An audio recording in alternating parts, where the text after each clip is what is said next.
Perkenalkan, nama saya Aulia Desti Mardika Putri dengan NIM 7211419163 dari jurusan Akuntansi Fakultas Ekonomi Universitas Negeri Semarang. Pada kesempatan kali ini, saya akan menjelaskan bab ke-7 dari mata kuliah Sistem Informasi Manajemen, yaitu pengembangan sistem. Yang pertama yang akan kita bahas yaitu adalah pendekatan sistem. Pendekatan sistem adalah serangkaian langkah-langkah pemecahan masalah yang memastikan bahwa suatu masalah telah dipahami, solusi-solusi alternatif telah dipertimbangkan, dan bahwa solusi yang dipilih berhasil. Menurut Dewi, seorang profesor ilmu filosofi asal Columbia University, mengidentifikasi terdapat 3 rangkaian pertimbangan yang terlibat dalam pemecahan konversi secara memadai, yaitu yang pertama ada mengenali kontroversi, yang kedua yaitu ada mempertimbangkan klaim-klaim alternatif, dan yang ketiga yaitu ada membentuk satu pertimbangan. Selanjutnya yaitu urutan-urutan langkah. Terdapat banyak variasi langkah dalam pendekatan sistem. Kita menggunakan 10 langkah yang dikelompokkan menjadi 3 tahapan, yaitu yang pertama ada tahapan upaya persiapan, yang kedua yaitu ada tahapan upaya definisi, dan yang ketiga yaitu ada upaya solusi. Berikut ini merupakan penjabaran dari tahapan-tahapan upaya tersebut, yaitu yang pertama ada upaya persiapan. Terdapat langkah-langkah yang dilakukan dalam upaya persiapan, yaitu yang pertama ada melihat perusahaan, yang kedua yaitu ada mengenali sistem lingkungan, dan yang ketiga yaitu ada mengidentifikasi subsistem perusahaan. Sedangkan yang kedua yaitu tahapan upaya definisi terdapat 2 langkah. Langkah yang pertama yaitu melanjutkan dari tingkat sistem ke tingkat subsistem. Dan yang kedua yaitu ada menganalisis bagian sistem dalam suatu urutan tertentu. Selanjutnya yaitu dari tahapan yang ketiga, yaitu tahapan upaya solusi. Terdapat 5 langkah, yaitu yang pertama ada mengidentifikasi solusi-solusi alternatif, yang kedua yaitu ada mengevaluasi solusi-solusi alternatif, yang ketiga yaitu ada memilih solusi yang terbaik, yang keempat yaitu ada mengimplementasikan solusi, dan yang kelima ada menindaklanjuti untuk memastikan bahwa solusi tersebut efektif. Selanjutnya itu adalah siklus hidup pengembangan sistem SDLC. Siklus hidup pengembangan sistem atau System Development Life Cycle adalah aplikasi dari pendekatan sistem bagi pengembangan suatu sistem informasi. Dalam siklus hidup pengembangan sistem terdapat SDLC tradisional. SDLC tradisional seringkali disebut sebagai pendekatan air terjun atau waterfall approach. Aktivitas ini memiliki aliran satu arah menuju ke penyelesaian proyek. Masalah akan didefinisikan dalam tahap-tahap perencanaan dan analisis. Solusi-solusi alternatif diidentifikasi dan dievaluasi dalam tahapan desain, lalu solusi yang terbaik diimplementasikan dan digunakan. Suatu proyek ingin memiliki kemungkinan berhasil yang paling besar, dapat melakukan 4 tahapan, yaitu ada pertama perencanaan, yang kedua yaitu ada analisis, yang ketiga yaitu ada implementasi, dan yang keempat yaitu ada penggunaan. Berikutnya yaitu ada prototyping. Prototype adalah satu versi dari sebuah sistem potensial yang memberikan ide bagi para pengembang dan calon pengguna. Lalu bagaimana sistem akan berfungsi dalam bentuk yang telah selesai proses pembuatan prototyping. Terdapat 2 jenis dalam prototyping, yaitu yang pertama ada prototype evolusioner dan prototype persyaratan. Prototype evolusioner terus-menerus disempurnakan sampai memiliki seluruh fungsionalitas yang dibutuhkan dari pengguna sistem yang baru. Sedangkan prototipe persyaratan dikembangkan sebagai satu cara untuk mendefinisikan persyaratan fungsional dari sistem baru ketika pengguna tidak mampu mengungkapkan dengan jelas apa yang mereka inginkan. Berikut ini merupakan apa yang kita bahas dalam prototipe. Yang pertama ada pengembangan prototipe evolusioner dan pengembangan prototipe persyaratan. Terdapat 4 langkah dalam pengembangan prototipe evolusioner. Yang pertama yaitu ada mengidentifikasi kebutuhan pengguna. Yang kedua yaitu ada membuat satu prototipe. Yang ketiga yaitu ada menentukan apakah prototipe dapat diterima. Dan yang keempat yaitu ada menggunakan prototipe. Sedangkan penggunaan prototipe persyaratan terdapat 3 langkah yang sama dengan prototipe evolusioner, yaitu yang pertama ada mengidentifikasi kebutuhan pengguna, yang kedua ada membuat satu prototipe, dan yang ketiga yaitu ada menentukan apakah prototipe dapat terima. Lalu pada pengembangan prototipe persyaratan ditambah lagi dengan 4 langkah lanjutannya, yaitu yang pertama ada membuat kode sistem baru, yang kedua yaitu ada menguji sistem baru, yang ketiga yaitu ada menentukan apakah sistem baru dapat diterima, dan yang keempat yaitu ada membuat sistem baru menjadi sistem produksi. Lalu dalam prototipe ini juga memiliki daya tarik, yaitu yang pertama ada membaiknya komunikasi antara pengembang dan pengguna, yaitu yang kedua pengembang dapat melakukan pekerja yang lebih baik dalam menentukan kebutuhan pengguna. Yang ketiga yaitu ada pengguna memainkan peranan yang lebih aktif dalam pengembangan sistem. Yang keempat ada pengembang dan pengguna menghabiskan waktu dan usaha yang lebih sedikit dalam pengembangan sistem. Dan yang terakhir ada implementasi menjadi jauh lebih mudah karena pengguna tahu apa yang diharapkan.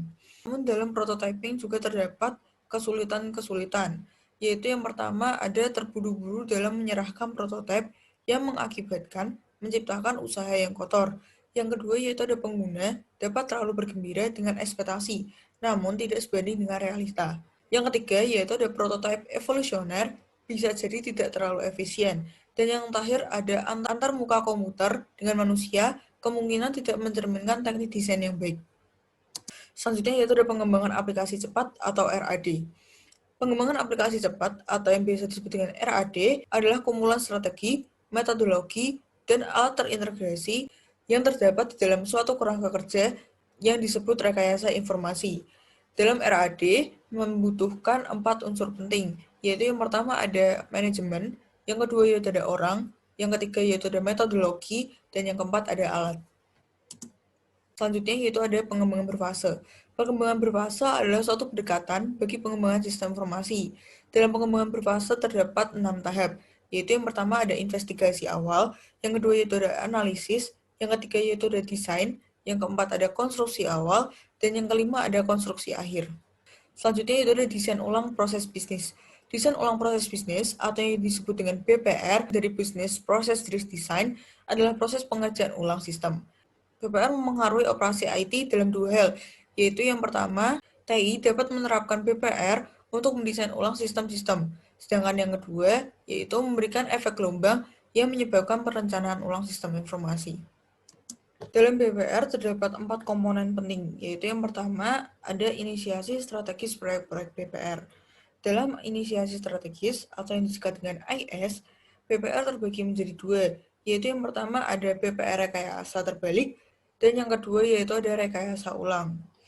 Rekayasa terbalik akan mengikuti suatu jalur mundur ke belakang sepanjang siklus hidup sistem, merekonstruksi desain dan perencanaan sistem yang dilakukan dalam pengembangan awal. Sedangkan rekayasa ulang adalah merancang ulang sebuah sistem seluruhnya dengan tujuan mengubah fungsionalitasnya. Dan yang keempat yaitu ada pemilihan komponen BPR.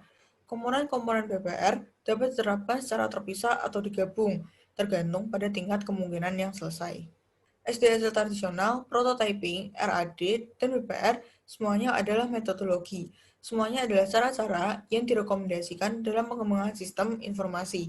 SDLC tradisional adalah suatu penerapan pendekatan sistem terhadap masalah pengembangan sistem dan memiliki seluruh unsur-unsur pendekatan sistem dasar diawali dari identifikasi masalah dan diakhiri dengan penggunaan sistem.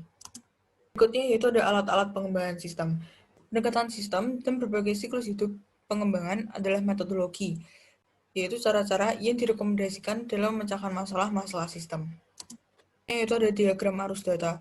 Diagram arus data atau DFD adalah penyajian grafis dari sebuah sistem yang mempergunakan 4 bentuk simbol yang mengilustrasikan bagaimana data mengalir melalui proses yang saling tersambung. Simbol-simbol tersebut mencerminkan yaitu yang pertama ada unsur-unsur lingkungan dengan mana sistem berinteraksi, yang kedua yaitu ada proses, yang ketiga yaitu ada arus data, dan yang keempat ada penyimpanan data. Dalam diagram arus data sendiri terbagi menjadi 3, yaitu yang pertama ada diagram arus data bertingkat, yang kedua yaitu ada diagram konteks, dan yang ketiga yaitu diagram nomor.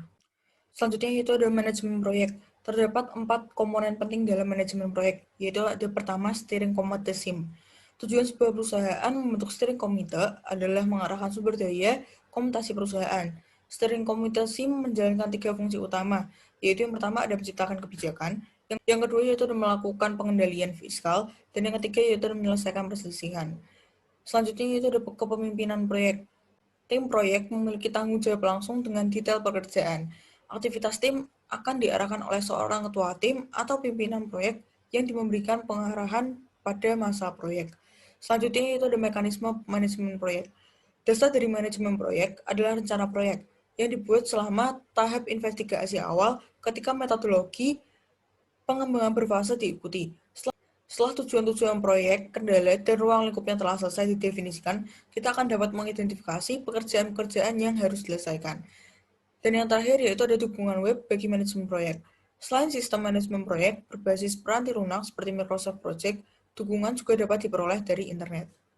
Selanjutnya yaitu ada mengestimasi biaya proyek. Terdapat 3 komponen andalan dalam mengestimasi biaya proyek. yaitu yang pertama ada input pengestimasian biaya. Sebuah work breakdown structure atau WBS mengidentifikasi aktivitas-aktivitas proyek yang akan membutuhkan sumber daya.